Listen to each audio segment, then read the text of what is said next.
de la situación con el COVID, pero primero, rápidamente, vamos a hablar con el congresista del Partido Morado, Francisco Sagasti. No sé si ya estamos enlazados con él, porque se anunció este inicio de investigación preliminar a Julio Guzmán, líder del Partido Morado, sin duda pues anunciado precandidato presidencial, y se ha iniciado esta investigación por parte del equipo especial Lava Jato. Guzmán ha señalado que es materialmente imposible que él haya recibido $400.000 por parte de Odebrecht. Se ha involucrado o se ha mencionado, mejor dicho, al personero legal del partido que sí está investigado por el tema de los aportes por el lado de la ex alcaldesa Susana Villarán.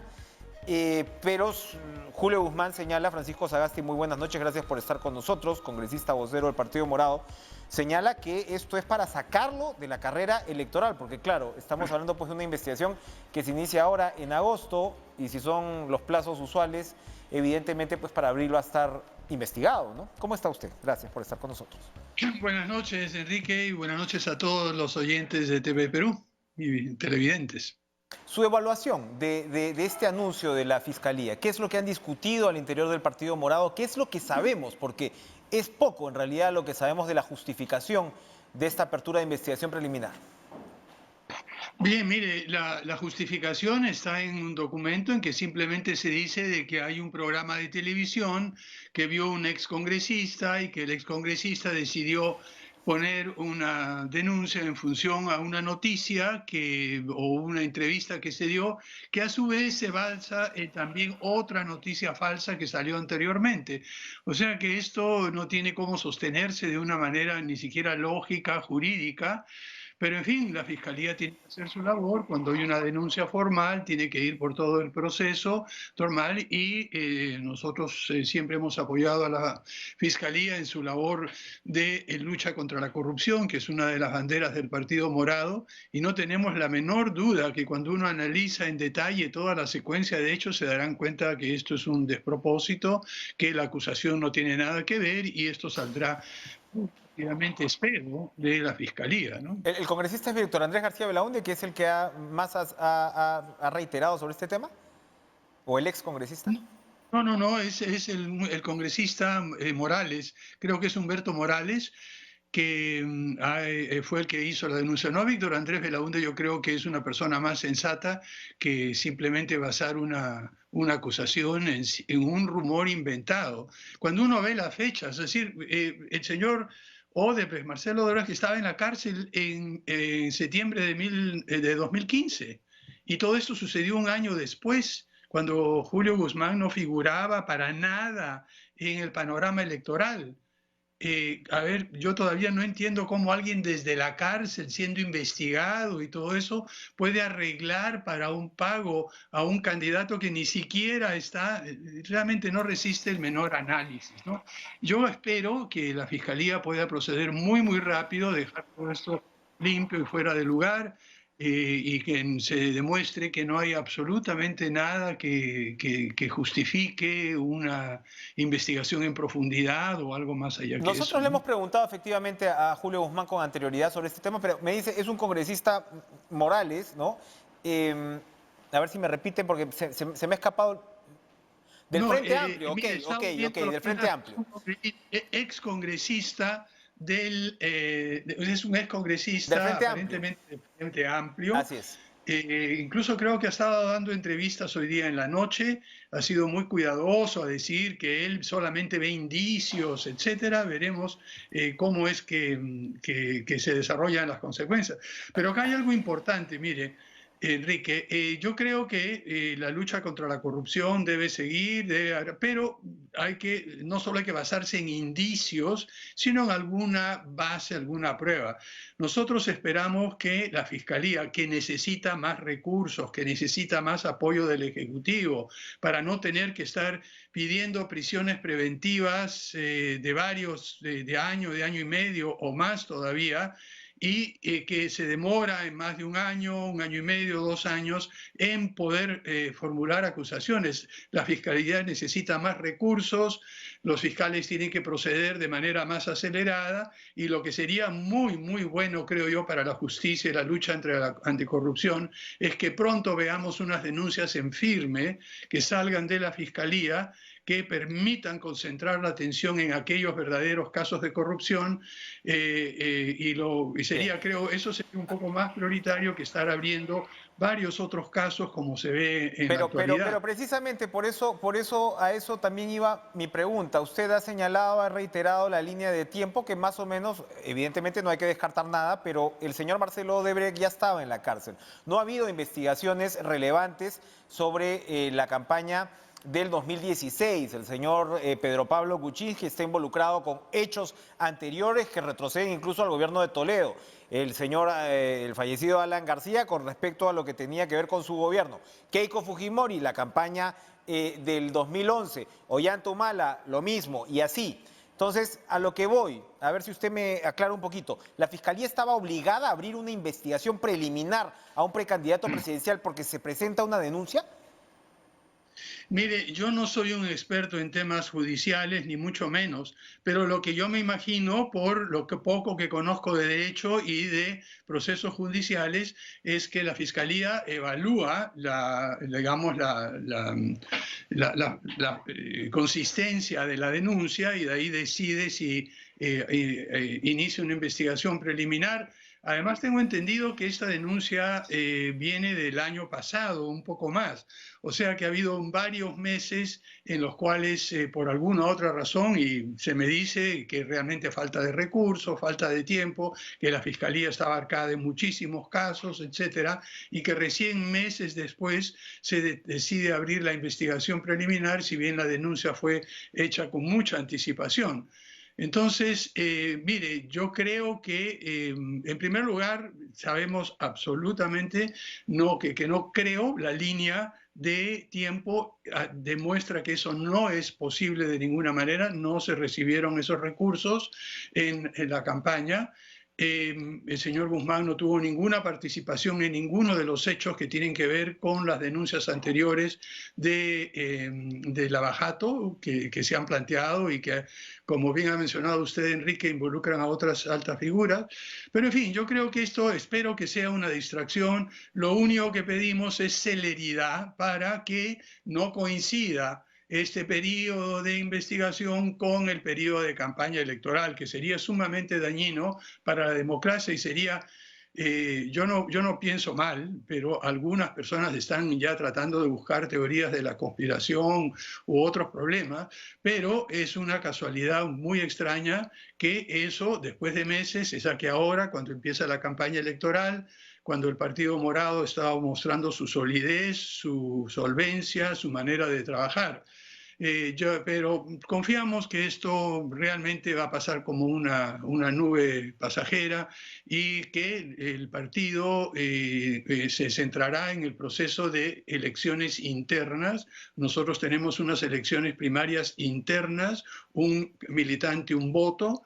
Estamos terminando de armar todo el padrón electoral que se presentará el 30 de septiembre a las autoridades electorales y pocas semanas después se iniciará el proceso de elecciones de candidatos a interna y esperamos cumplir con todo el calendario de la manera más razonable y mostrarle al país que el Partido Morado es un partido serio, con ideología, con cuadros, con estructura, con organización y que organizará unas elecciones internas limpias que van a dar ser orgullo, diría yo, de la política más adelante. Gracias Francisco Sagasti, vocero del Partido Morado, por acompañarnos esta noche y atendernos como siempre. Muchísimas gracias a usted y a todos los televidentes y oyentes de TV Perú. Gracias. Vamos de inmediato a enlazarnos ahora con el ex canciller, ministro de Justicia, jurista, presidente actual del Tribunal de Ética del Consejo de la Prensa Peruana, Diego García Sayán, porque usted, Diego, buenas noches, un gusto verlo. Buenas noches, Enrique.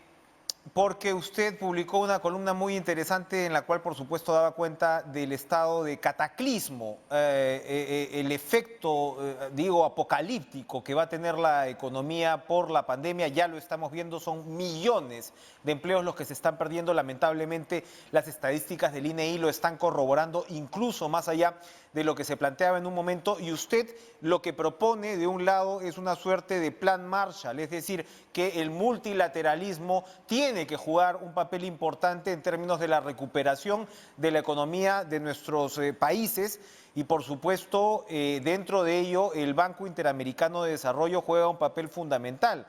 Ahora tiene, me parece, son 12.000 millones de dólares en proyectos en cartera, tiene más de 100.000 millones de capacidad de financiamiento y lo que siempre ha ocurrido con el Banco Interamericano de Desarrollo, que si bien nace en el seno de la OEA, ahora es una organización independiente, ¿no? Compuesta por 48 estados, si es que no estoy mal, y el presidente tradicionalmente es un latinoamericano y el vicepresidente un estadounidense. La sede está en Washington, pero esto de alguna manera ha garantizado pues que efectivamente el banco ayude a quien debe ayudar. Pero Donald Trump ha pedido, y termino mi introducción con esto, Donald Trump ha propuesto a un candidato estadounidense, pero estamos a vuelta de unas elecciones que además Trump podría perder. Cuéntenos por favor de su propuesta al respecto.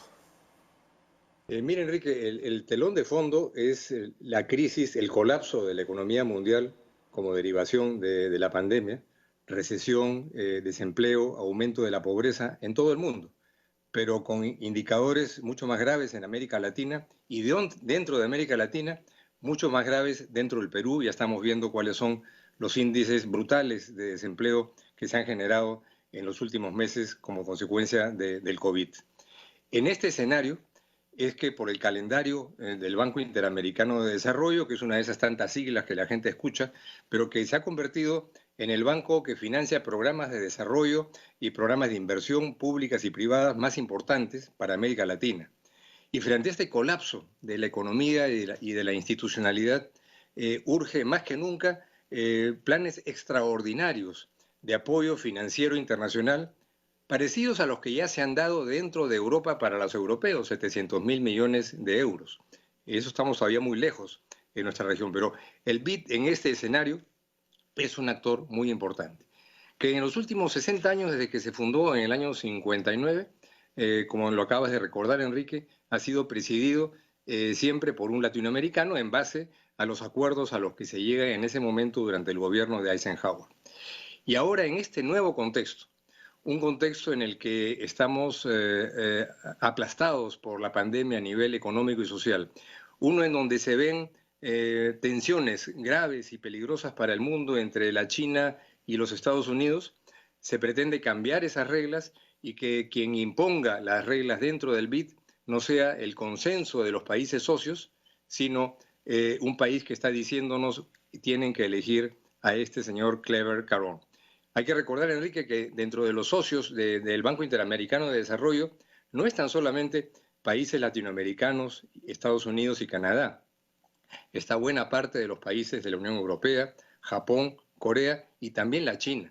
Y para un país como el Perú, que tiene sus relaciones comerciales preferenciales con la China, nuestro principal destino de exportación, no podemos aceptar que un señor, el presidente de Estados Unidos, le diga a América Latina, tienen ustedes que elegir a este señor que yo propongo, porque este candidato del señor Trump ha dicho, por ejemplo, sobre el Perú, que ese país tiene relaciones innaturales, creo que quiso decir contra natura, con la China. Acaba de acusar al canciller chileno de anticuado, porque está refiriéndose a reglas de comportamiento diplomático internacional que tienen que ver con cómo se maneja el BID. Pero ahora, Luis Alberto Moreno, el colombiano, ha sido hasta ahora, ¿no? El presidente del BID ha tenido un periodo, me parece, relativamente largo. Y este señor Mauricio Claver Carone sería, pues, un típico de línea dura, ¿no? Él tiene ascendencia cubana. ¿Qué efecto podría tener esto en el manejo en sí del BID? Y en todo caso, ¿qué es lo que debería hacer el Perú al respecto? Mira, el primer campanazo de alerta lo dieron 4 expresidentes latinoamericanos impensables de ser antinorteamericanos, cuyos nacionales han sido los 4 presidentes del Banco Interamericano de Desarrollo en sus últimos 60 años. El expresidente Cardoso, el expresidente Santos, el expresidente Lagos y el expresidente de Uruguay. Entonces, advirtiendo que era importante que fuera un latinoamericano, no por un afán patriotero, sino porque el discurso interno de armonizar una estrategia para el BID, que era un tema importante hace 5 o 6 meses, ahora es absolutamente crucial. Y para América Latina, para el Perú, la respuesta no es decir, a ver, pidámosle dinero a Estados Unidos. La urgencia y la emergencia que hoy día tenemos en América Latina, es decir, requerimos recursos financieros del mundo.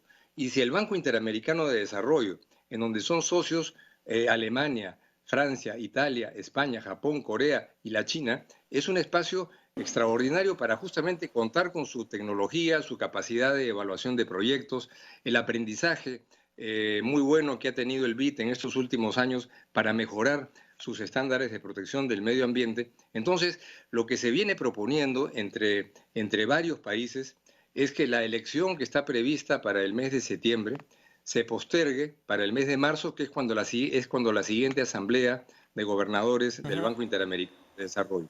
Y que en este lapso se afinen las estrategias, los planes de acción, los planes de desarrollo.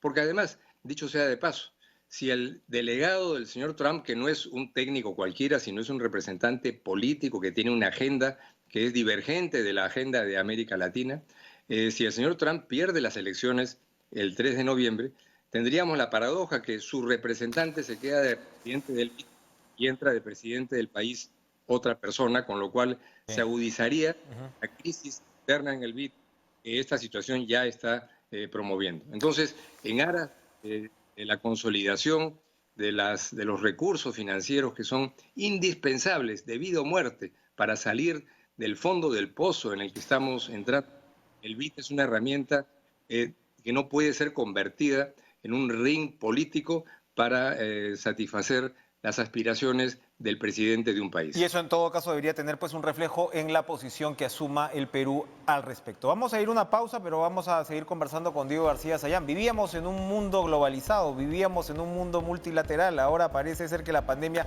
nos impone otra realidad. ¿Cómo salir de este tremendo embrollo? Volvemos tras la pausa.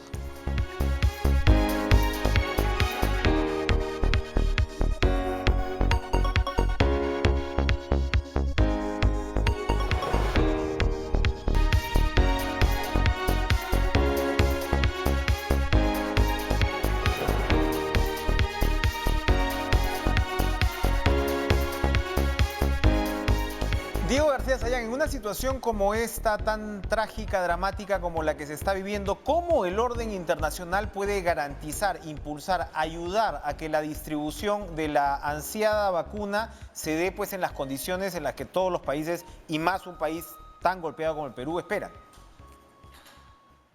Mira, es un tema muy amplio, pero que ya ha generado varias corrientes de opinión para que la vacuna sea considerada patrimonio de la humanidad y que los productos científicos que se generen, ya se podrá ver después cuáles puedan ser las compensaciones que reciban quienes los contribuyeron a su diseño, vayan directamente a beneficio de la humanidad. Y no puede ser que los recursos inmensos que se han asignado para la investigación del sector público, de donantes, de gobiernos europeos, del propio gobierno de los Estados Unidos, vayan a ser para que lucren algunas empresas transnacionales. Algunas de ellas ya han adelantado que no esperan tener ganancias con ello, pero eso tendría que ser normado, asegurado, y naturalmente la otra parte de la película es afinar los procedimientos internos para generar una institucionalidad de emergencia que permita la aplicación de las vacunas en un lapso razonablemente breve, lo que es un asunto complejo y de difícil organización. Para terminar, Diego García Sayán, uno, digamos, también aventura que una situación como esta podría tener el efecto inesperado, pero beneficioso, de reforzar la integración regional que bien de capa caída estaba en los últimos tiempos, precisamente por lo que se habla ahora de las burbujas, de que se va a complicar, en fin, todo el tema pues, de las grandes distancias y demás. ¿Es posible, por ejemplo, reflotar la región andina, reflotar la comunidad sudamericana como tal? Mira, en general el multilateralismo, la integración regional y subregional está en crisis, no hay que engañarse. Y la verdad que las respuestas locales, regionales a esta pandemia han sido bastante débiles y tenues, con la probable excepción de la Organización Mundial de la Salud y la Organización Panamericana de la Salud.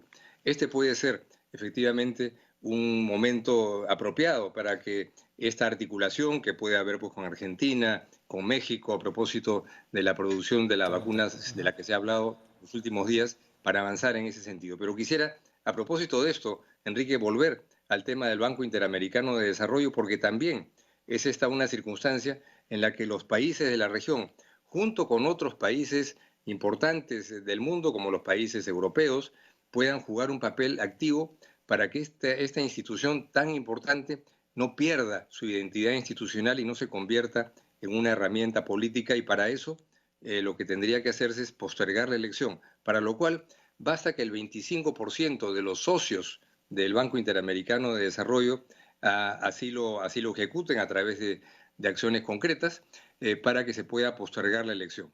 Hay un número importante de países, entre los cuales están precisamente México, Argentina, Costa Rica, Chile, que están ya planteando lo mismo, y varios países europeos, por lo menos 4 y muy importantes, que estarían también en la perspectiva de que se postergue la elección. Y si hay el 25% de los participantes en el capital, y ya se está muy cerca de eso, para ese planteamiento, se postergaría y eso permitiría aliviar esa tensión. ¿Y por qué no pensar que el Banco Interamericano de Desarrollo se convierta en una pieza financiera que complemente los aspectos que puedan requerirse para completar la distribución y la fabricación, en especial, de la vacuna en la mayor cantidad de países de la región? 25% son aproximadamente 12 países. Se requeriría entonces que el Perú se pronuncie de manera oficial sobre este tema, ¿no? Cada país tiene, no es el número de países, sino el capital que tiene. Por ejemplo,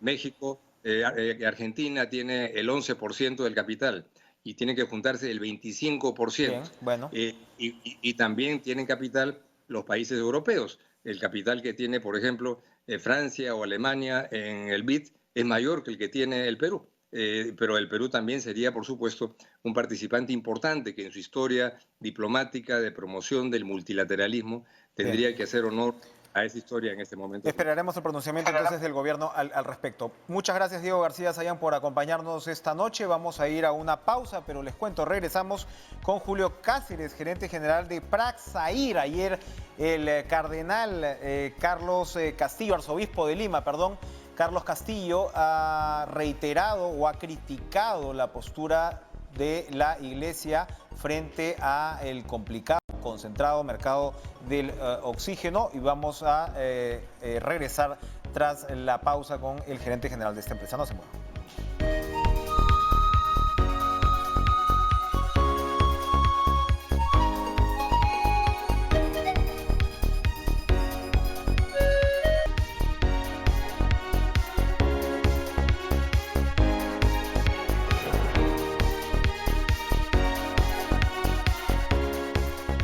En los últimos días, el arzobispo de Lima, Carlos Castillo, lo reiteró ayer en este programa. Anoche se refirió a lo que él considera, pues, el monopolio en la producción de oxígeno del país. Estamos con el gerente general de Praxair, Julio Cáceres. Por supuesto, usted, señor Cáceres, gracias por estar con nosotros. Había ya respondido en los días anteriores a las críticas de Monseñor Pedro Barreto, precisamente por la controversia esta de la planta de oxígeno en La Oroya. Pero queríamos conocer, en realidad, su respuesta sobre todo a lo expresado por Monseñor Castillo en los últimos días. Por favor, buenas noches.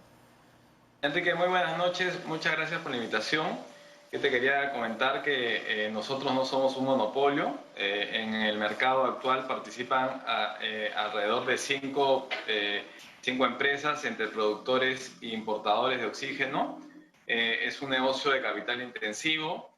Nosotros sí somos los más grandes porque hemos invertido más en el Perú, hemos tomado mucho riesgo y de alguna manera hemos generado también muchos puestos de trabajo. Entonces no hay ninguna barrera de ingreso, es un mercado libre. Si hay algunos interesados, empresarios o empresas que quisieran venir lo pueden hacer como lo hicimos nosotros hace muchos años atrás. Para hacerla fácil y sencilla, cuéntenos por favor desde su posición, ¿por qué entonces el déficit de oxígeno medicinal en nuestro país? Ya se ha hablado, por supuesto, del tema de la concentración y de la ley previa que se había aprobado, pero ¿qué se le puede decir al pueblo peruano en una situación tan compleja y tan difícil como esta? Bueno, lo que estamos viviendo es una crisis sanitaria, que hay un consumo exponencial de oxígeno. Gracias a Dios nosotros hemos realizado inversiones para 15 años y en ese momento nosotros hemos podido poner en operación 2 plantas que estaban operativas, que se supone que nos iban a ayudar para un crecimiento en los próximos 15 años, que es la planta de Callao y Pisco. Además, nosotros atendíamos el mercado antes del COVID, 48 toneladas día de oxígeno para todos los hospitales y clínicas del Perú, y ahora estamos entregando más de 230 toneladas día. O sea, ha habido un crecimiento exponencial de más de 300%. También es cierto que este es uno de los países donde se ha visto particularmente la escasez de oxígeno. ¿Cómo revertirla entonces? Yo sé que es una situación extraordinaria, pero no falta oxígeno como está faltando en el Perú en otros países, ¿no?